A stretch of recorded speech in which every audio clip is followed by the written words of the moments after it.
Meus irmãos, a paz do Senhor. Meus queridos, vamos à nossa leitura bíblica desta quinta-feira.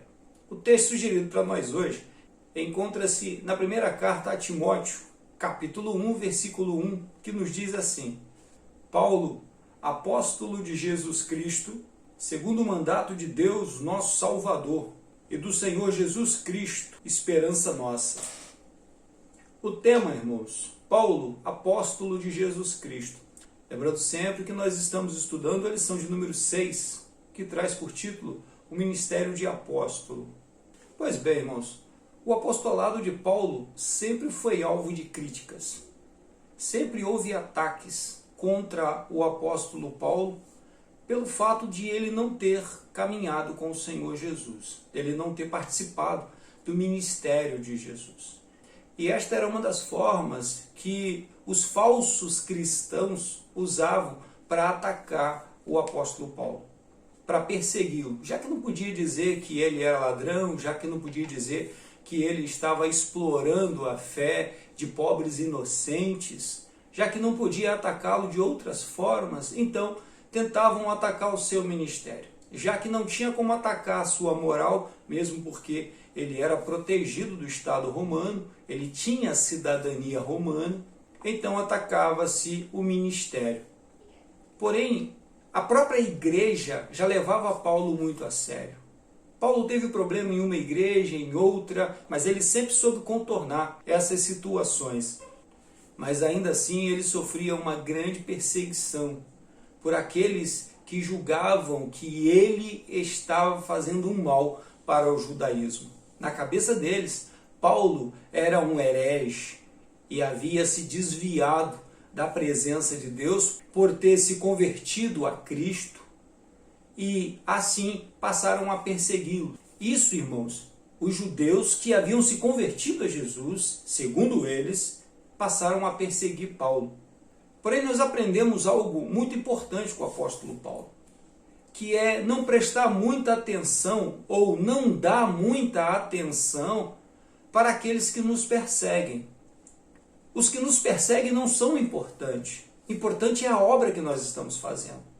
E Paulo deixa isso muito claro, porque ele dava a devida importância à causa de Cristo. Ele dava a importância que a obra de Deus merecia. Ele não dava muita atenção para aqueles que o perseguiam. Quando o rejeitavam, ele simplesmente trocava de lugar, trocava de endereço, ia para outra cidade e continuava o trabalho. E assim ele construiu esse ministério magnífico que hoje nós temos notícia. O ministério que alcançou não apenas a Ásia, mas alcançou a Europa. Segundo historiadores, o apóstolo Paulo chegou na Espanha. Nenhum dos outros apóstolos conseguiu esse feito. Mas Paulo conseguiu.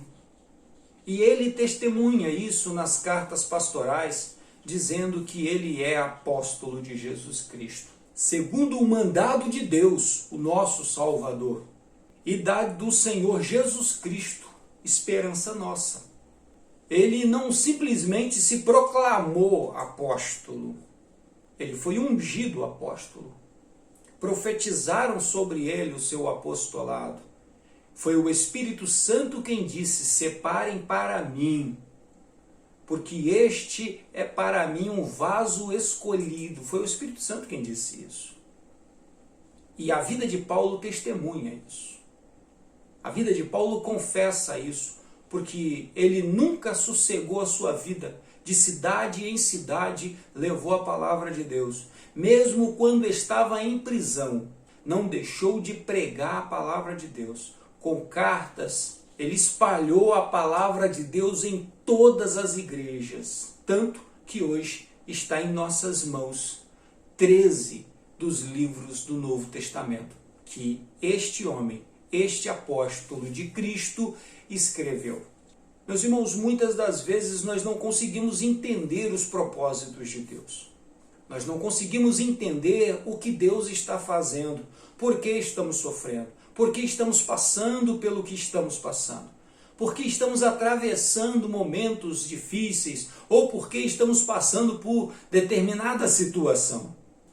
A nossa visão ela é curta, ela é pequena, ela é temporal, mas o nosso Deus sabe todas as coisas. O nosso Deus compreende todas as coisas e nós precisamos confiar que tudo está no seu controle. Tudo está em suas mãos e Ele dará o devido fim a todas as coisas. Paulo não viu a conclusão da sua obra. Paulo não viu o tamanho da obra que ele fez. Mas nós estamos vendo, nós somos frutos dessa obra. Da mesma forma, nós não estamos vendo o tamanho da obra que nós estamos fazendo. Mas as próximas gerações irão ver. Portanto, meu irmão, dê o seu máximo, entregue-se ao Senhor, permita-se gastar pelo Evangelho de Cristo, permita que o Espírito Santo te use de forma que você seja gasto pela obra de Deus. E assim, nós também faremos parte desta obra que Paulo faz parte, que Pedro faz parte, que todos os apóstolos fazem parte. Porque esta é a obra de Deus, uma grande obra, a maior de todas as obras. Este é o reino de Deus, sendo proclamado diante de todos os homens, para que o nome de Jesus seja glorificado. Este é um grande servo de Deus, alguém que sempre estará em nossas memórias. E ainda hoje nos ensina a como fazer a obra de Deus e como nos aplicar nesta obra magnífica. Amém? Que o Senhor vos abençoe. Tenham todos um excelente dia. Fiquem em paz.